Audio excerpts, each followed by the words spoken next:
Ruby loves the ocean. Let's dive in. Wow, what do you see, Ruby? It looks like a giant shell with an animal inside. Let's get a closer look. What do you notice? What do you wonder?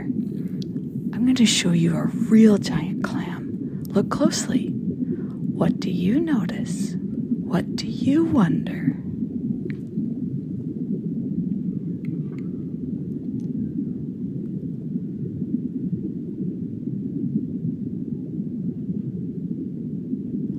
Ooh, pause and talk about your questions.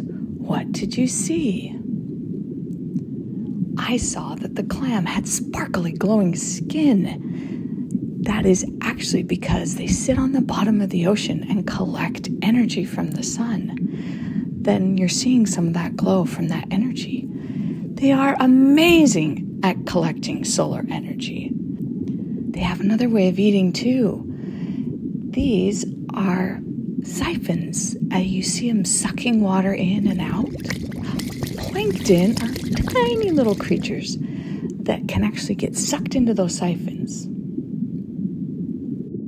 Clams grow every year. How old do you think a clam can get?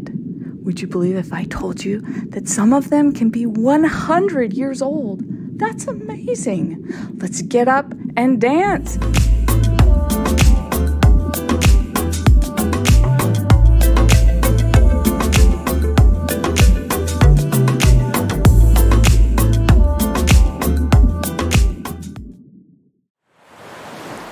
This is an empty shell. The clam isn't inside anymore, but it is huge. These are some of the largest shells in the world. Clams, you're amazing.